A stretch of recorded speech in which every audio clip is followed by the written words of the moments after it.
Hey guys, and welcome to another episode of Physiology by Physeo, which is the newest podcast from your friends at InsideTheBoards. So today we have an episode that'll focus on the RAAS axis and some of the other aspects of renal physiology. So with this one, we jump into a discussion of RAAS right away. So if you need a quick refresher on the structure of the nephron or stuff like that, then I'd recommend a quick Google Images search before you start this episode. Throughout the episode, we have a bunch of great practice questions sprinkled in from the guys at Physeo, and I think it's going to be a great one.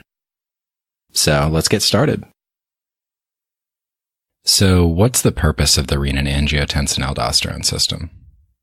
It's a multi-organ mechanism that helps to maintain and regulate blood volume and pressure.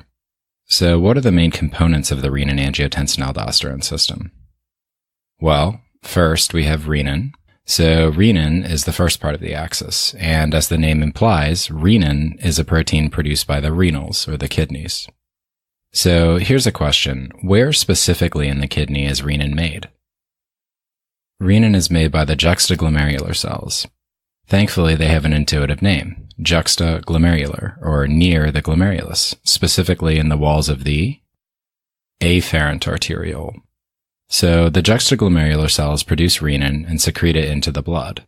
And what is renin's function? Renin is actually a protease that converts the hormone precursor angiotensinogen into angiotensin 1. And angiotensinogen is produced by the liver. And after renin converts angiotensinogen to angiotensin 1 in the blood, the angiotensin 1 will be converted to the fully active hormone, angiotensin 2. The enzyme that converts angiotensin 1 to angiotensin 2 is creatively called angiotensin converting enzyme, or ACE, which can be found in the vascular endothelial cells of the lung, but also in renal epithelial cells. So after ACE makes angiotensin 2, the angiotensin 2 will exert many effects on the body, including aldosterone production by the adrenal cortex, specifically in the zona glomerulosa of the adrenal cortex. So that's the basic axis. Renin is produced by the JG cells. Renin then converts angiotensinogen from the liver into angiotensin 1. Then ACE in the lung converts angiotensin 1 to the highly active angiotensin 2. And to round out the axis, as a part of its activity, angiotensin 2 promotes aldosterone production in the adrenals. Now let's drill down on the components of the axis a little bit more. So we said that the JG cells produce renin, and this mechanism is regulated by several signals. So can you tell me any of the regulators of renin production? Well, there's a few that I'm going to focus on here. The macula densa, blood pressure in the afferent arteriole, local action of the hormones angiotensin 2 and ANP, and the sympathetic nervous system. But we'll take these one at a time. So first up, the macula densa. We said earlier that the JG cells are, juxtaglomerular, but these cells are also in very close approximation to cells in the distal convoluted tubule. A subset of those DCT cells that jut up against the JG cells are called the macula densa. When the macula densa / distal convoluted tubule senses low sodium chloride in the tubule, that serves as a signal of decreased renal blood flow. And in response to this signal, the macula densa triggers the release of mediators like nitric oxide and prostaglandins. But remember why we're doing this in the first place, to produce renin so that we can produce angiotensin 2 and aldosterone.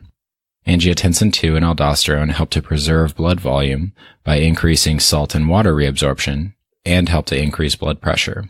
So it makes sense that renin would be regulated by low sodium chloride in the distal tubule. The nitric oxide and prostaglandins act in a paracrine fashion on the JG cells. Remember that the macula densa cells and JG cells are right up against each other. So these paracrine signals promote renin release from the JG cells, thereby activating the RAAS axis. In contrast, high levels of sodium chloride delivery to the macula densa will inhibit the release of renin by promoting the release of paracrine signals like adenosine and thromboxane. This is often referred to as tubuloglomerular feedback. So adenosine and thromboxane inhibit the release of renin and promote vasoconstriction of the afferent arteriole, thereby limiting renal blood flow. So the kidney is saying to itself, all right, we have lots of sodium chloride in the distal tubule, which means that we probably have enough blood flow. So it slows down blood flow by constricting the afferent arteriole. And vice versa is true with low sodium chloride delivery. It's an indication of poor renal perfusion. Okay, so we said that the macula densa regulates renin release by sensing sodium chloride delivery and then releasing paracrine signals to increase or decrease renin exocytosis from the JG cells. The next mechanism to discuss is renal arterial pressure itself, but this one will be quicker. So if afferent arterial pressure is low, would you expect renin secretion to be high or low? You would expect it to be high. This is a simple feedback mechanism, right? With low pressure, the kidney senses poor perfusion and therefore wants to activate RAAS to raise blood pressure. So in contrast, when pressure is high, there's a reflex by the afferent arteriole to vasoconstrict and thereby normalize renal blood flow.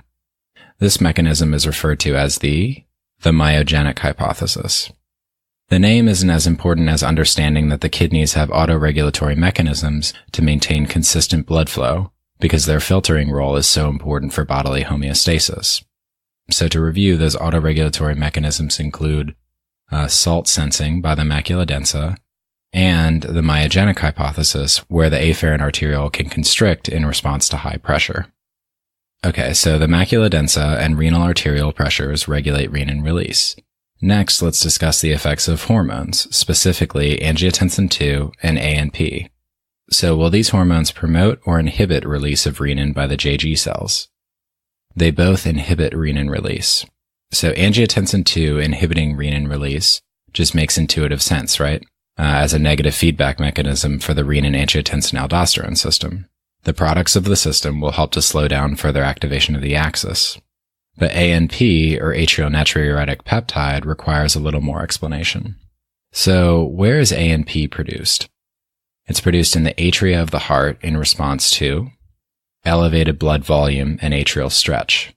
So when we're volume overloaded, the atrial natriuretic peptide helps us to diurese off some of the extra fluid. Hence, this relationship between ANP and renin makes sense. We don't want RAAS activation promoting fluid retention at the same time that ANP is trying to diurese off the extra fluid. So ANP inhibits renin release, and so does angiotensin II. Okay, so we've discussed the macula densa, renal arterial pressures, and hormones like angiotensin II and ANP as regulators of renin production. The last regulator of renin release that I'll focus on here is sympathetic nervous system activation. So what kind of sympathetic receptors do the JG cells have that allow them to respond to sympathetic nervous system activation? Well, they have beta-1 receptors. So the release of catecholamines will activate these beta-1 receptors. And will that increase or decrease renin release? Well, catecholamines like epinephrine and norepinephrine increase renin release. Hence, sympathetic nervous system activation will promote renin release and thereby raise blood pressure. And that's actually why we can use beta blockers to control blood pressure, because we're blocking those beta-1 receptors on the JG cells and thereby inhibiting renin release. But I should mention here that beta blockers aren't usually first-line antihypertensives because they're not as efficacious as other drug classes like calcium channel blockers, ACE inhibitors, or ARBs.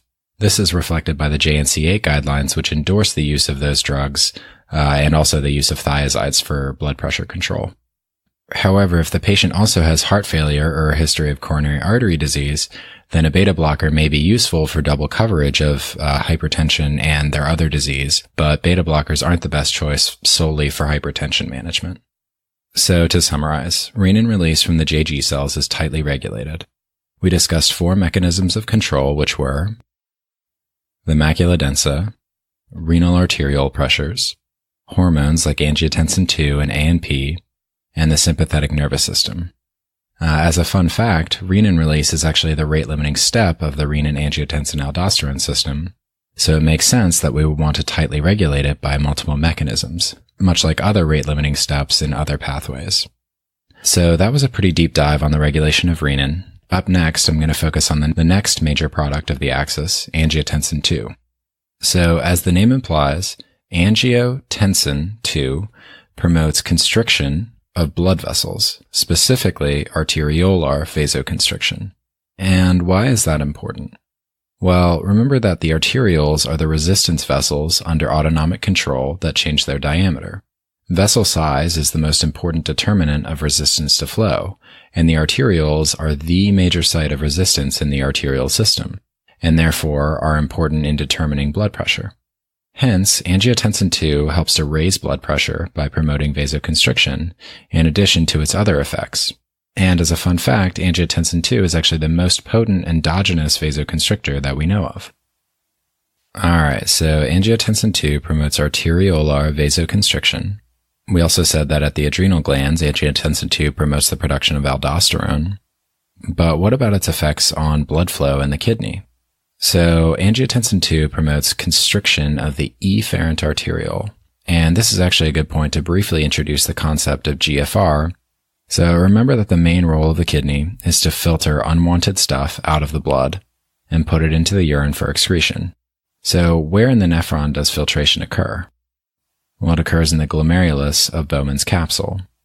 So in Bowman's capsule, an afferent arteriole carrying arterial blood for filtration enters, then it bunches up into a tuft that we call the glomerulus, and then it exits as the efferent arteriole. And at the glomerulus, some of the plasma is filtered. And what about the structure of the glomerulus allows the plasma to be selectively filtered? Well, we talked about this last time when we discussed the different layers of the filtration barrier. There's the fenestrated endothelium, which allows plasma to pass through but not cells like red blood cells.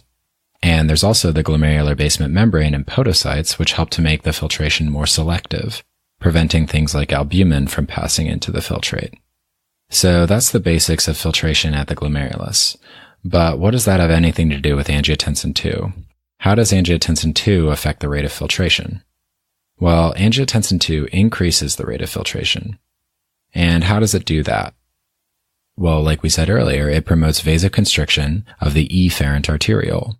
And remember that the efferent arteriole is at the distal end of Bowman's capsule. So clamping down on the efferent arteriole will create back pressure, basically increased hydrostatic pressure at the glomerulus. And if there's increased hydrostatic pressure, that favors filtration, right? So hence, angiotensin II increases GFR by constricting the efferent arteriole. Okay, hey guys, it's Greg again from InsideTheBoards, and I'd like to give a quick plug for our sponsor this week, which is Physeo. So a couple of years ago, Physeo burst onto the scene of medical education with their Physiology course, which proved that they kind of know what they're doing as medical educators. And since then, they've just continued to make improvements and produce more valuable content for their subscribers.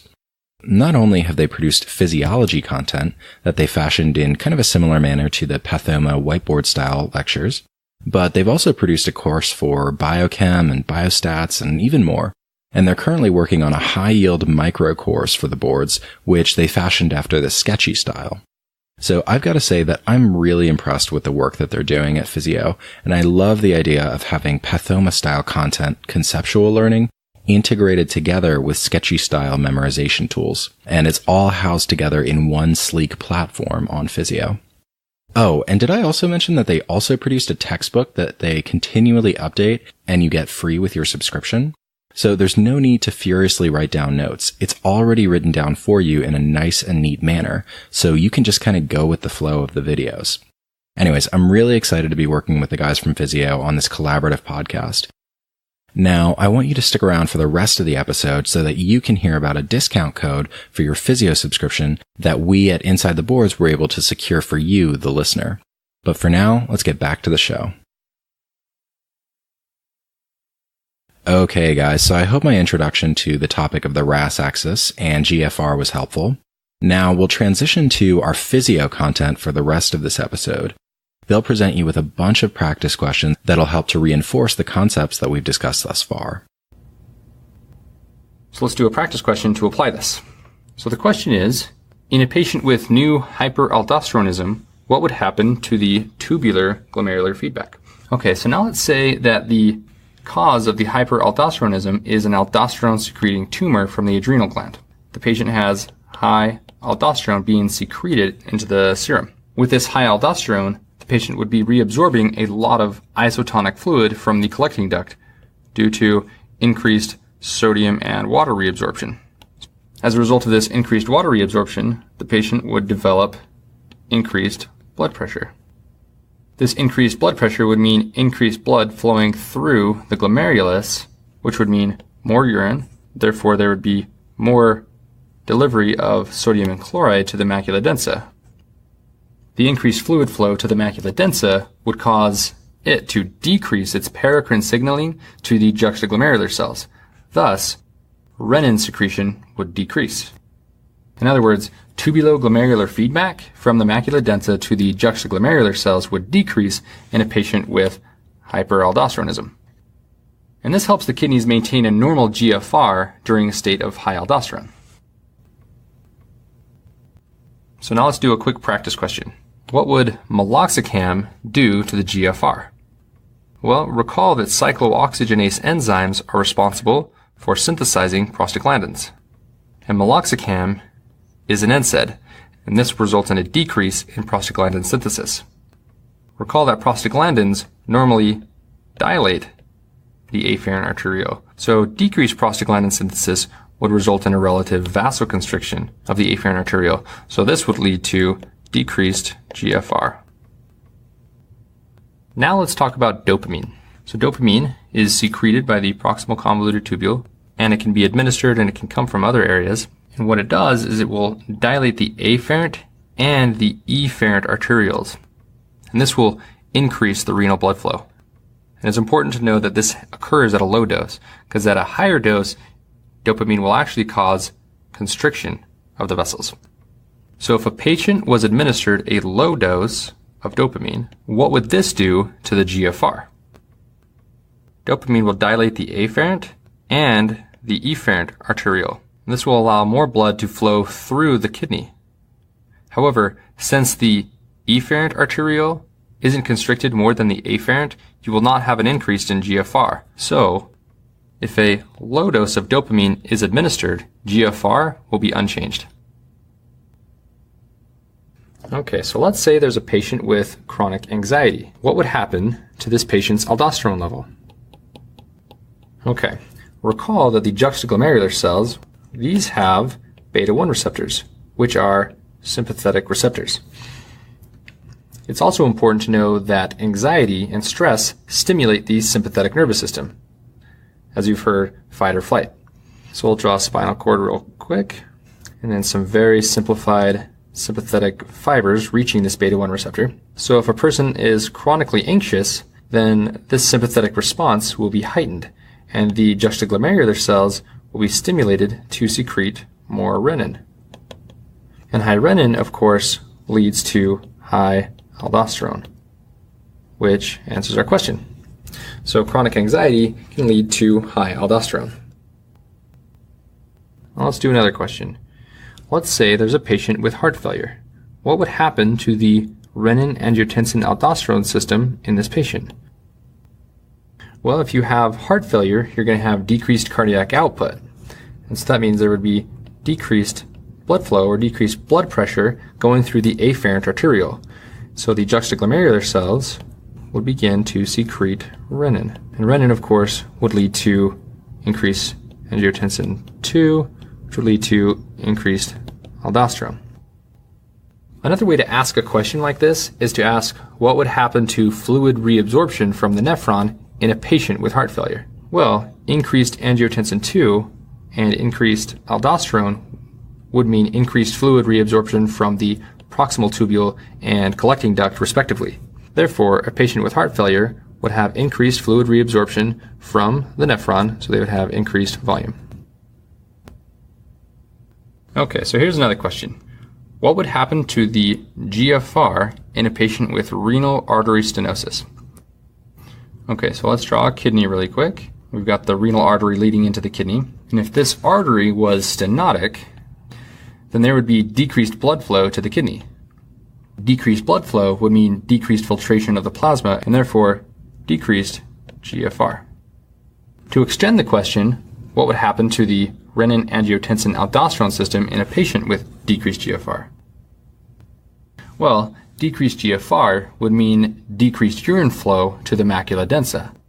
And this decreased flow to the macula densa would cause them to stimulate the juxtaglomerular cells to secrete renin. So renin would be increased. So in answer to our question, in a patient with decreased GFR, the renin-angiotensin-aldosterone system would increase. Now this particular patient had renal artery stenosis. However, it's important to recognize that this constellation of findings can be found in any condition that decreases blood flow to the kidneys. For example, if a patient was severely dehydrated, there would be less blood flow through the renal artery. So we'll just write decreased blood pressure. So this condition would likewise cause decreased GFR and increased renin and stimulate the renin-angiotensin-aldosterone system. So let's say there's a patient taking loop diuretics. What would the loop diuretics cause to happen with the renin-angiotensin-aldosterone system, and why? Okay, so here we have the nephron, and we have the thick ascending limb. And the thick ascending limb has a sodium potassium chloride cotransporter. Now a loop diuretic will actually block this channel, so that sodium, potassium, and chloride will stay in the urine. So this initially would cause an increase in the sodium and chloride reaching the macula densa. So this would cause a decrease in renin. However, the loss of sodium in the urine would mean that there is a loss of water as well, because water follows sodium. So there's more to know about how loop diuretics affect the function of the nephron. For now, it's just important to know that with this water loss, the patient eventually loses enough water that flow through the glomerulus actually decreases, and therefore GFR decreases. And this decreased GFR means that there would be less fluid flow and urine flowing to the macula densa, so that sodium chloride delivery would be decreased. Therefore, renin secretion would actually be increased. There would be more stimulation of the juxtaglomerular cells to secrete renin. In summary, loop diuretics cause enough water loss that the renin-angiotensin-aldosterone system will be stimulated. Okay, and the time has arrived for the big reveal that was promised. For ITB listeners, we were able to secure you a limited time 25% discount if you enter the code ITB25, as in 25%, at checkout. This code is good for 25% off your Physeo subscription, but it's only valid for 1 month from the time that this episode airs. So again, that's ITB25 for an exclusive 25% discount on a Physeo subscription from yours truly at InsideTheBoards. And now let's finish out the rest of the episode. All right, so I hope those quick questions were helpful. Now I've got my own board-style practice question for you to round out the episode. So a 55-year-old man came to his family doctor's office because of a cough for the past 2 weeks. He denies any fever, sputum production, or sick contacts. His past medical history is significant only for mild hypertension, which is treated with lisinopril. He has a 5-pack-year history of smoking and works as a ski instructor. Family history is significant for lung cancer in both his mother and father, which prompted the patient to quit smoking 10 years ago. Which of the following explains his cough symptoms? Is it A, hyponatremia, B, hyperkalemia, C, metabolic acidosis, D, metabolic alkalosis, or E, bradykinin? And the correct answer is E, bradykinin. So most people probably immediately recognize the answer to this question because it's just one of those things that's taught at most medical schools. But honestly, after hanging in there for this long, I just wanted to give you guys a softball on this one. So the exact mechanism isn't fully worked out yet, but bradykinin does seem to contribute to bronchospasm and cough associated with ACE inhibitors. I should also note that increased substance P also contributes to this too. Both bradykinin and substance P are degraded by ACE. So when you give an ACE inhibitor, their levels can rise and cause dry cough. If you wanted to switch the patient's medications, then you could try an ARB, considering how similar they are to ACE inhibitors. But instead of reducing angiotensin II levels, ARBs simply block the angiotensin receptor, which is ironically referred to as the angiotensin receptor 2 type 1, or AT1 for short. I know, how confusing is that? But anyways, dry cough is a very common but not too serious side effect of ACE inhibitors, which is at least in part mediated by increased levels of bradykinin and substance P. In contrast, a rare but very serious side effect of ACE inhibitors and ARBs is angioedema, which can threaten the airway. The other answer choices in this question were just distractors, but they should remind you that ACE inhibitors can mildly lower blood sodium and elevate blood potassium. However, those changes wouldn't explain his dry cough. And guess what? That's it for this episode. So thanks for listening. I hope my explanations made sense. I hope you learned something, and I look forward to next time.